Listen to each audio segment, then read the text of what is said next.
So I'm going to talk about degradation of organic coil coating, sometimes called color coated. And yeah, so let's jump into the talk for today. First, a short introduction about coil coating. Actually, at the SSAB color coating lines, we actually coat organic coatings with different chemistries on metallic substrate. And in our continuous high-speed lines, and the average speed line today is 85 meters per minute. It could be higher. And coatings, which are for different applications. And here you see a picture from ECA, which is Coil Coating Association from 2019. As you see, the biggest application for color-coated steel is building, construction, for roofing, facade, rainwater system, and there are also other applications. As you see here, and here you see a schematic drawing of the layers. We have steel, which we coat with zinc in a hot dip galvanized. And then a pretreatment passivation layer, which is below 1 micron, I would say. A primer and the top coat, which are organic coatings. And yeah, if you want to talk about the thickness for the primers, typically around 6 micron, top coat is between 20-25 micron to 50 micron. And sometimes we have a protection film on top, and we have the coating, we coat both sides. We have the coating on the back side of the substrate also. And here is a simple schematic drawing of the line. And we are actually the biggest paint consumer in Nordic. Big volume of paint used every day, continuous. And we coat, yeah, quite big, many kilometers of steel annually. Yeah. And then color-coated steel has its advantages over even other substrates. It brings you a lot of innovative possibilities with different appearances, which is very loved with, for architectures, for example, and it's easy to work with. So a lot of roof makers like this material. It's bendable, it's formable, and of course steel is 100% recyclable material, and comparing other metals, it has lowest thermal expansion, which is a benefit for construction purposes. But of course, it has its own challenges and demands. Sustainability, of course, is a demand for many coating today. But what is another, the balance actually between hardness and formability.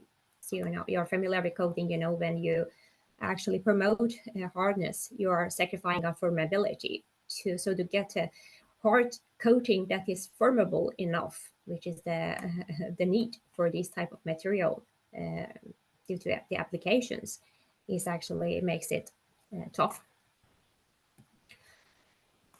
And we also provide a long guarantee for this product, so it needs to be superior in durability in harsh climate, and in our case for SSAB is mostly Nordic climates, and therefore we need to do weathering tests and degradation studies carefully.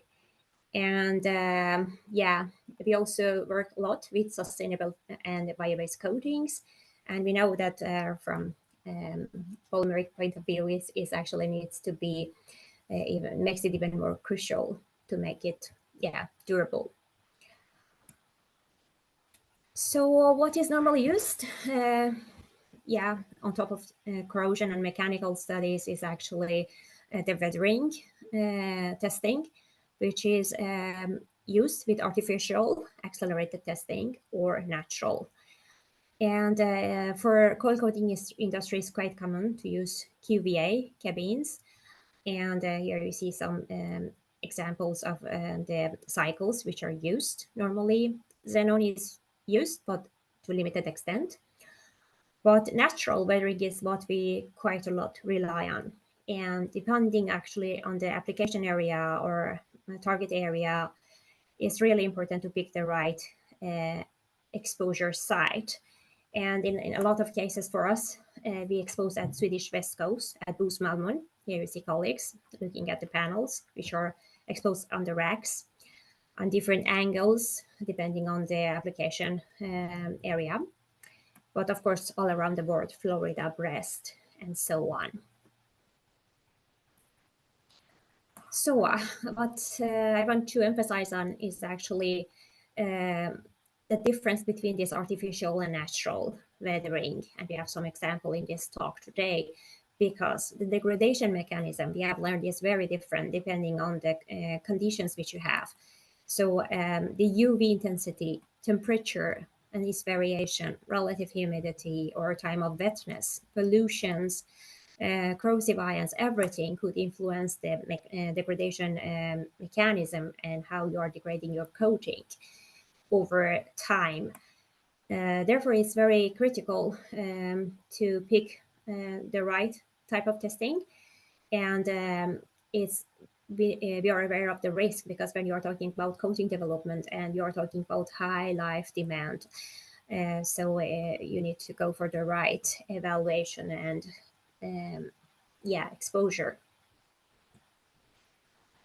But what is very commonly used for coating in general is to look at the changes in the aesthetic properties of the coating, how the gloss of the coating is changing and how the color is changing. We talk about gloss retention and delta E, the variation in color. And depending on this variation, you give different classification, if it's accelerated testing or outdoor testing. When you talk, for example, about RUV classification, depending on the timing and what is the criteria to match that certain classification. And even though this is quite used, we know it has its limitation. Because first of all, you know, when you are looking at the gloss or color, you're looking at the surface of the coating. So it's more of a surface phenomenon. What is happening deep within your coating, we don't know. And also when you talk about gloss, in a lot of cases, you know, it's a mix of variation or changes, alteration in the coating chemistry and also the morphology or the topography of the coating. So it's, you know, when the coating becomes rough, the gloss becomes lower. So, but this is mixed, so you cannot really distinguish these two effects. And also, you need to give it time to reach this, especially outdoor. So you might miss the early signs of degradation, and it's very critical for when you are developing coatings. So you want to know when the degradation starts from early phase. And as I said, we don't want only to get information of the surface of the coating, but also go all the way through the layers, all the way from the top coat to the primer and all the layers we have, and know what is happening to our coating bulk. So that's why actually we have, during years, we have started to make a toolbox in collaboration with the partners that we have. And in a lot of cases, and modes and technique of it, ATR, photoacoustic array detectors imaging, which gives you an image of the IR spectra, and also even a nano IR, which enables you to go to nanometer lateral resolution, actually. So even though we are talking about coils, we want to go all the way to micro and nano scale to know what is happening to different components into our coating. During this service life, or depending on the exposures that we have between all the interfaces, and you know, coating or paint is complex, so it's you have different components in it and how they are favoring each other, so that you want to learn about. So this is helping us. And of course we also use SEM imaging to not only look at the surface morphology, but also look at the cross-section of the coating. When we can, again, in collaboration with the analytical lab, we can make very nice broad ion beam cross-section And here, for example, in this picture, you see this is the zinc, the substrate, the zinc layer, and the primer and the top coat, and we have a particle here, a polymeric particle, and this is exposed samples. And we can look at the cross section and see what is really happening all the way to the substrate and at each interface if you have any adhesion problem, any corrosion products or anything. You can see that. And also EIS, electrochemical impedance spectroscopy, is used to look at the barrier properties and the water uptake, because we know when the coating is failing or starts to have defects, then it absorbs water. And also AFM, as I said. So yeah, AFM could be, depending on the property that you're targeting, not only looking at topography, but also mechanical properties. And also, yeah, with AFM IR, you can get the chemical map. Yes.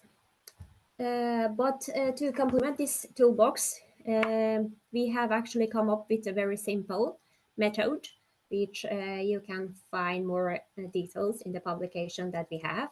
This work was done in collaboration with Rice Institute in Stockholm, and yeah, we used actually a simple coating drill, which is normally used to look at the thickness of different layers, which are in our coating is normally 2-layer, top of the primer and then down to the substrate. So you can make a conical drilling and then look at the thickness of different layers. So we use the same, and then we ran IR, and depending on the X, you can actually determine with this formula where you which spot in the depth you are targeting. So with a shallow angle here, you see that this drill makes, so you can actually target different spots within your coating and get the IR spectra. So yeah, so this is, as I said, a simple method, but it provides a lot of possibility to look all through the coating layers. And here is, yeah, it's a busy slide, so I don't want to go to the details. I only want to say that depending on the chemistry that we have, yeah, before we start this, Annette was asking me about the chemistry in a lot of cases for the most common use type of coating for coil is polyester melamine coating. And here is an example of it, how we run IR. And depending on when we have exposure, there are certain peaks that are actually changing in intensity or the area beneath the peaks. And there are peaks that are not changing, so we can normalize to those. And we assign some degradation indexes that are, yeah, actually a measure of photooxidation or hydrolysis into our coating, and also moisture-induced photooxidation. So depending on the degradation mechanism. So then we can assign some peaks and then study this to quantify actually degradation. And this is here, there is another publication which we have talked about this. And yeah, but I want, based on this kind of quantification, here I have put a picture. You remember this drilling, and if we say here is top coat, and we are going all the way from the surface, here on the x-axis you see distance to surface, and then you're going from the surface to the bulk, and the more blue the color, the lower the degradation. If you, here we have put one of this degradation index that we use to quantify, and the more blue color, the less degradation you have. Greener or yellower is more degraded. So we see the if this is a reference sample which is unexposed, yeah, so then the degradation is more intense on the surface, comparing all the way when you go to the bulk, from the top coating to the primer layer. And then it's actually, here we are comparing two different types of coating, fossil-based and a bio-based coating, which we have replaced part of the coating with a biomaterial. And indeed, we get lower degradation. As you see more of blue color in this case. The bio coating, it is working better in terms of degradation. And so it's very informative picture, because you also can compare different degradations, not only different type of coating, and the profile of degradation is different, and also different degradation.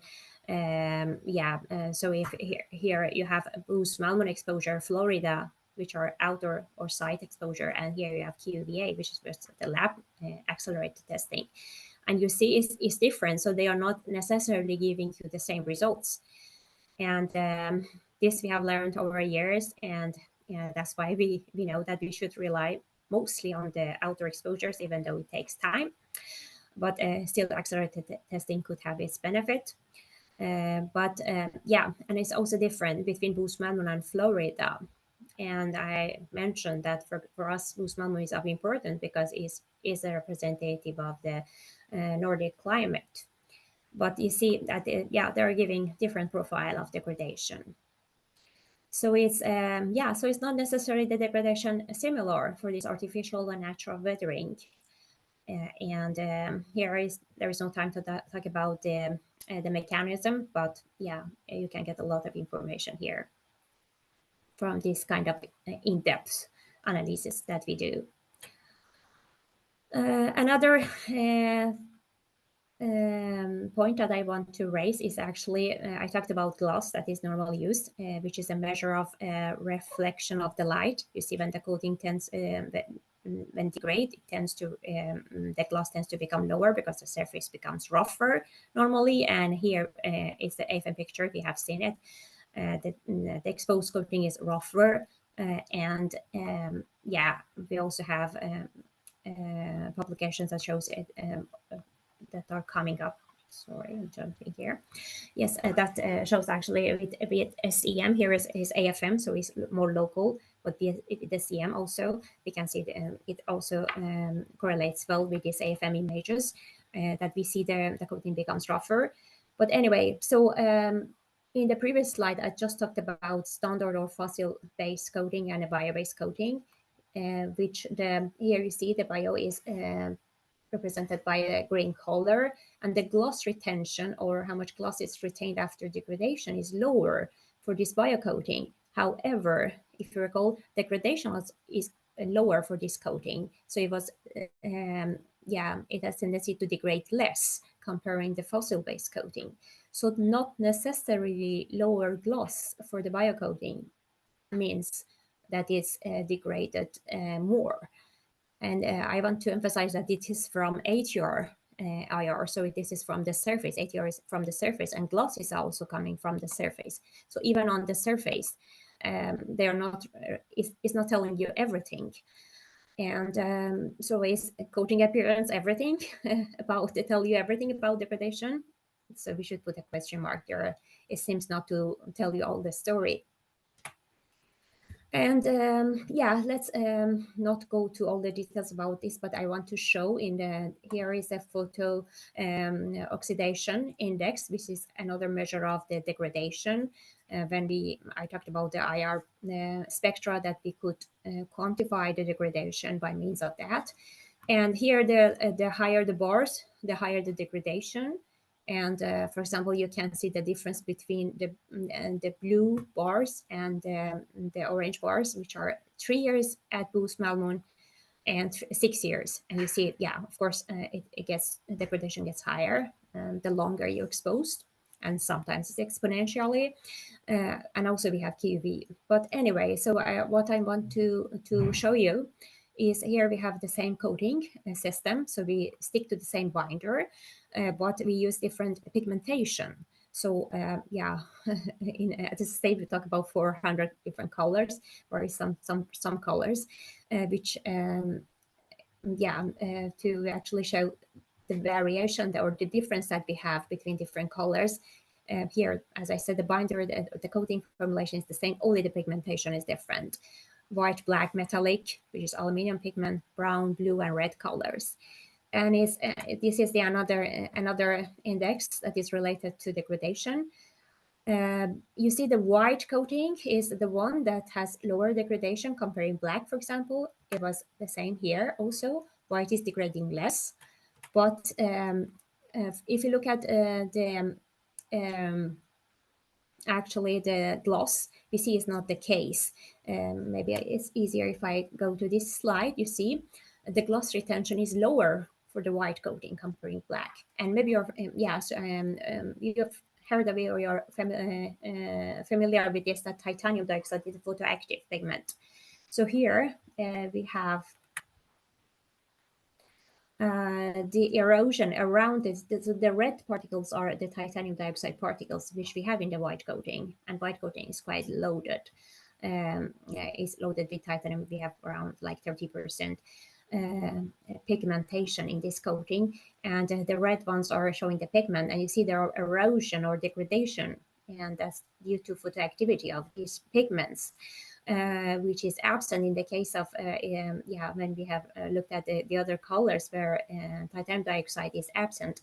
But so this roughness would actually, or this erosion would give you, of course, lower gloss, but not necessarily, of course, this would affect when the coating is abraded, but not necessarily the rest of the coating is degraded more. And more importantly, if you go all through the coating, when we do this FPA imaging, IR imaging, when we go to the depths of the coating, then we see that actually the coating is not degraded so much inside. So maybe this titanium dioxide, we have this explanation that they are kind of for different reasons. They absorb UV, and they also reflect IR and visible light. So then it's so there is less penetration of degradation all through the coating, and also it makes the coating cooler compared to black. So black is always warmer. So the degradation tends to be lower in this type of, in this color actually. And so here again we miss the direct correlation of degradation and gloss, for example. So this is another point that we should be really careful, so that, and also emphasize why these degradation studies are of importance. It would really help us when we want to develop new coating, when we have new bio-based components or a binder or pigments or whatever, to know how they are influenced in the coating performance. So if I want to give you some takeaway from this talk, I hope you got that coating degradation. I use misspelling here, monitored early phase using this characterization technique. So we have a toolbox that you can actually could detect early. We don't need to wait long. We could detect the degradation early phase, and then it would help us in our research and our R&D works to correct the formulation. And also we see differences in natural artificial weathering, and this is very important. And if you go to literature, there are plenty of studies on weathering, accelerated weathering, but way less on. So we have learned that it should be really selected with care. So it's important where you are targeting for your application. So if a coating is performing well in Florida, it doesn't mean that necessarily works well in Nordic climate. And also the appearance of the coating is not telling you everything. So you really need to go deep down into your coating layers. And here time was short, so we couldn't, but we could really see at each interface if the top coat is not a good match to the primer, or primer is not really protecting the substrate. We could really see that when we do this chemical mapping of all the layers, all the way from the surface to the substrate. So I hope, you took something from it, and I'm happy to answer your questions. Thank you a lot. Thank you. This was super fun to listen to. So I can start to ask some questions, and then everyone can continue, and we will try to check so we have control over it. But if you go to where you can go to slide 18 maybe, and I had a question. Yes, I try to put it again.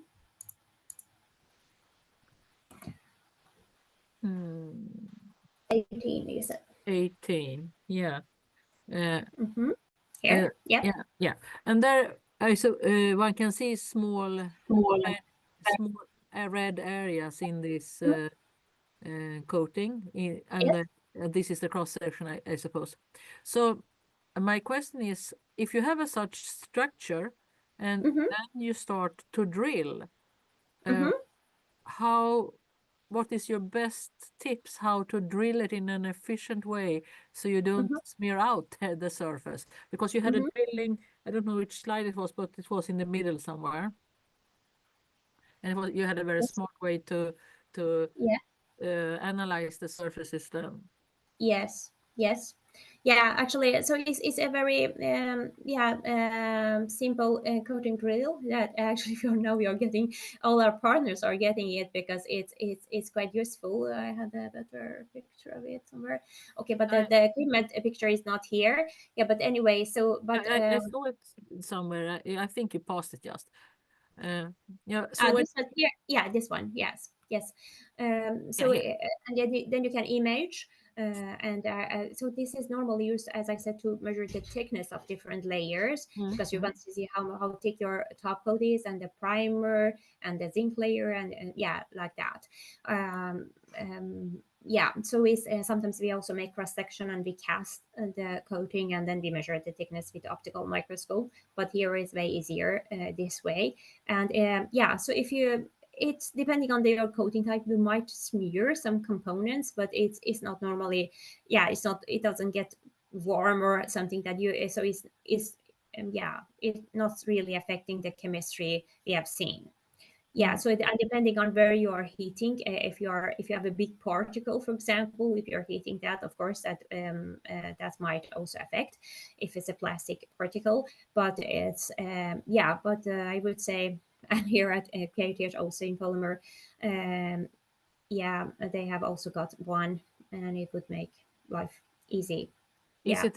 Is it a special drill or can I buy it on Clas You Ohlson? can buy it, yeah, yeah. I can ask my colleague if it's available on Plus also. But Mats Jansson has got one recently, but I don't think it's on Plus. It's not from Clas Ohlson. No, it's not Plus Olson, but Mats has bought one very recently. So it's yeah, and I'm not sure in this publication if we put the details of the one that we use, but there are different ones, and they are not, they are rather cheap. Yes. And if you want a microscope along with it and to look at it, then it would be, of course, cost more. But there are yeah, cheaper and more expensive, but in general, it's cheap. Yeah. So when I worked with the coatings for controlled drug release, then we used SAM to cut, and that takes so long time. So Yes. maybe this could be a more convenient way. That's what. Yes. Yeah, you can of course try it. Yes. And if you work with mass, maybe you can try the one they have here to see how how it works for your Definitely. type of coating. Yeah, but of course, yeah, it's doable. As I said, we do also, as you say, also we do also this broad ion beam cross sectioning, and here like here, and then you can look. Yeah. And of course, that is super nice. But I mean, if you want to have a quick answer, maybe the Exactly. training goes, yeah. Mm-hmm. So do we have questions, Josephine, or should I continue? Per, do you have any? Or Josephine, maybe yourself you have a question, since this is surfaces. Maybe you... Yeah, I don't see any questions so far, but I do have a question. I have a house, and the house has a roof, also metallic roof there. And one thing, it feels like there are some biological, let's say, affecting the aging as well. Do you test that for You mean the algae growth? algae and other stuff? I guess Yeah. it's not something you test in the lab. Yeah, actually, we have Or where you can see in those graphs that you see in the lab, staples there for the gray. yeah. If of Right. course, if the sample is if when we take sample, especially if it's in wooden area or where you have leaves and things like that, they grow more. So sometimes we have exposure in the forest, for example, and we have some collaboration also regarding that. There are also some tests as a lab method to grow those kind of the biological growth of also so it goes from smaller ones to algae when you see green stuff on your roofs. And then it's of course and then we have seen that is also quite connected to the roughness of the coating also. If the more rough the coating, they have more possibilities like fouling or anything, they have more possibility to to stick to. But yes, but when we bring samples, for example, from Boesmalmen, we don't see that. It might be salt or when you have a splash from the sea or anything. Yeah, so it's different. But this biological growth or algae growth, or I think that we can also test. And of course, our aim is that our coating would be good in that. Just other but we know in practice there is a demand for cleaning or maintenance. Also, but we aim to test that actually and to make it efficient in that way also. Yes, so that is actually, but it's we have seen that more than chemistry is related to the topography actually of the coating. And because we have also coating with different textures and different gloss levels, so normally the more or sometimes we call the coating matte coating when we have particles or wrinkles in the coating, and the more wrinkled coating it has more tendency to grow such kind of bio material that you talk about. Yes. I don't see any hands or questions, but so I can continue with another one. And if you go to slide 7, then you had, if I can, was it really slide 7? No, it must have been the other one before, 6 or 8. I can show you, Susie. It was a question around 9. Sorry, I think that is where you have different risks. No, you had a slide where you discussed different challenges. Not in the introduction. No, maybe it is this there. But I mean, what is it? I suppose there are different challenges for the coatings depending on where you have them. That what have you stated? But what is on which layer in the coating do you have is it highest risk that something goes wrong? Do you have a slide where I think it was 3 or something where you have different primer layers and all that? Okay, yeah. So it's we have different aim for different layers, of course, and it's the primer is aiming to actually provide a good adhesion between the substrate, which is a metallic substrate, and the top coat, and also we expect the anti-corrosive properties from the primer.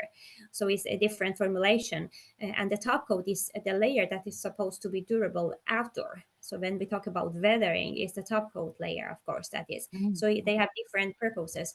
And and then we have also pretreatment. Pretreatment is the link between the inorganic and organic material. So it's, but it's a very thin layer. So it's, so I think it's not only for this type of coating products in general.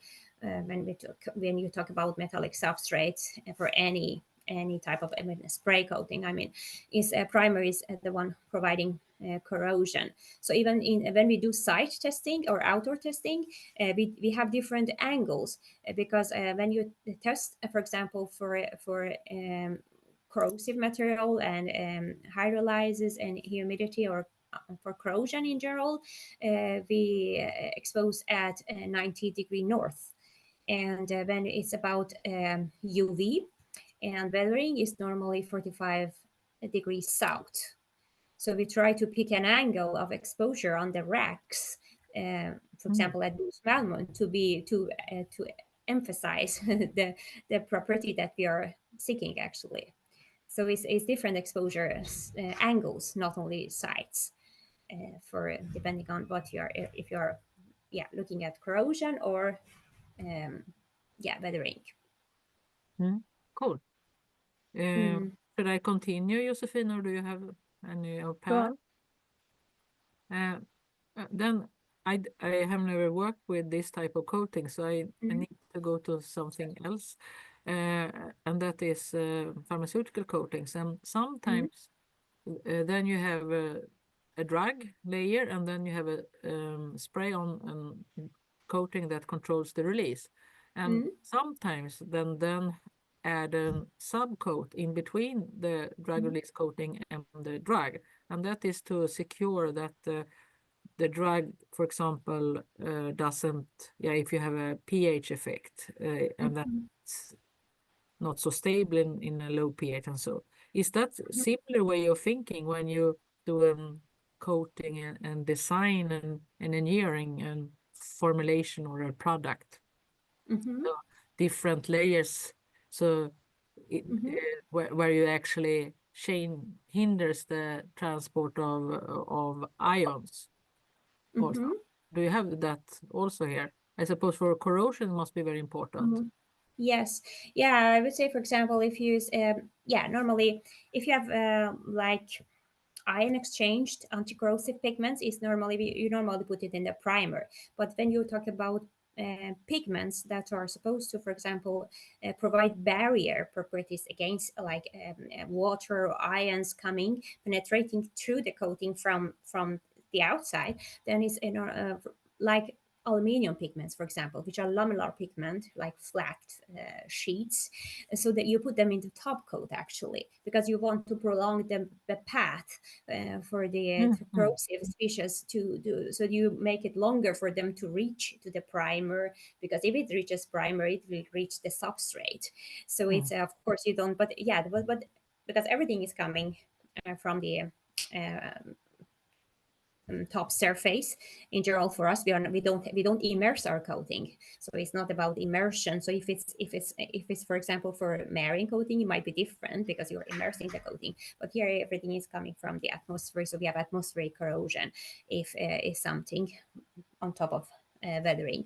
So it's so you should protect it and prolong the way that it reaches, and then if it reaches the primer, then you have this anti-corrosive pigment to capture it. So before it reaches the zinc layer, for example, and then we know on top of it still we have zinc, so it would work as an anode and would sacrifice for steel. So you make it, as you say, so a different layer plays a different function. So at the end, the aim is that steel would be protected. But of course, it's not only for protection. These are, but you want also that it looks nice. So you want to keep the appearance, of course, but maybe the biggest aim actually, at least engineering point of view, is to protect the substrate from being corroded and eroded. Yeah, so that's correct. But yeah. What is the biggest challenge when it comes to do a shift to bio-based materials? Yeah, so it depends on the biomaterial, because nowadays there are a lot of work, as you know. It's been some years, and as some could be actually a drop-in, but sometimes with biomaterial, because we don't have, depending on the source, they are not as pure, as this. Yeah, and they come from different sources, so even the biomaterial wouldn't be exactly the same depending on where it is coming from. And also another, so in terms of durability, it also, so they might not work as good, but sometimes they are working as good. And also one big limitation for us is also we don't want to we also are limited with the region of the world that we pick this biomaterial from, and the source, because we prefer non-food. And also maybe also on our sustainability criteria, we have some red countries, for example. We say you shouldn't come from these countries, because we want to have the clear so a green path, and also everything would be align together to be a real sustainable. So that's also one limitation. So sometimes there are biomaterial that available that we can use, but we don't go for it. And so a lot like that. But SSAB has been successful. We had the most green portfolio so far. So But- it's just actually nice, yeah. But is it more challenges to change the protective layer compared to a top coat and so on? Is it any of these coating layers that are particularly difficult to do the transition for? In that sense, I say no, because it's normally, it's normally the resin or the binder that we are.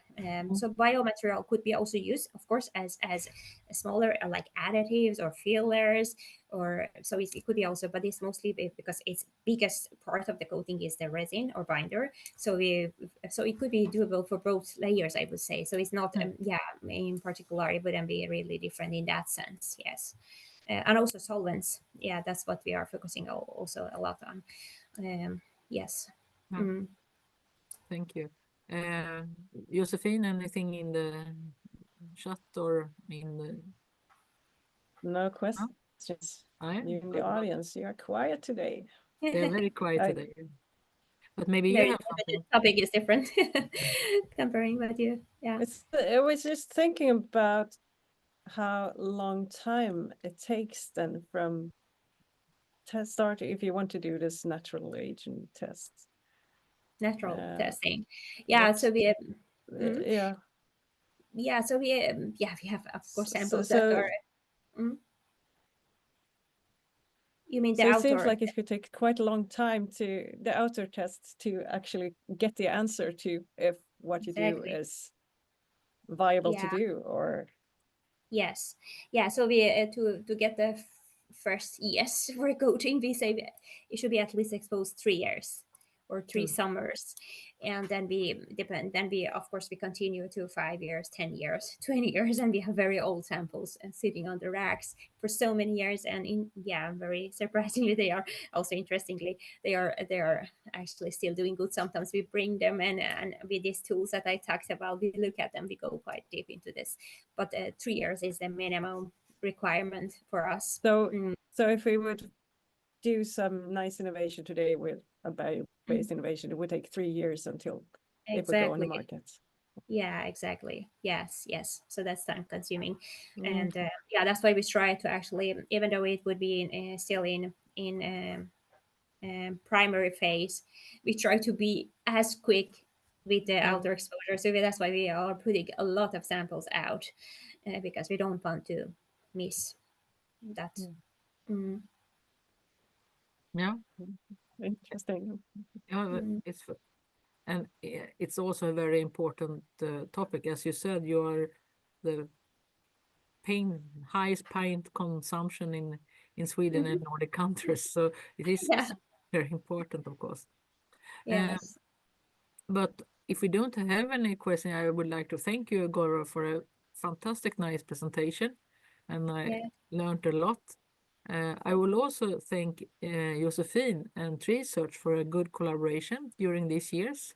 It has been a pleasure, and we will hope we will continue after New Year as well. So both of you, a big thank you, and we will hopefully see each other in after Christmas.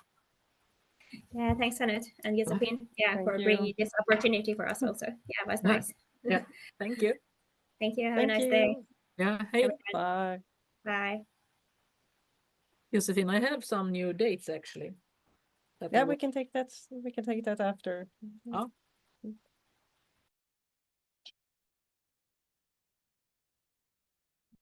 Du får säga till när jag är avstängd.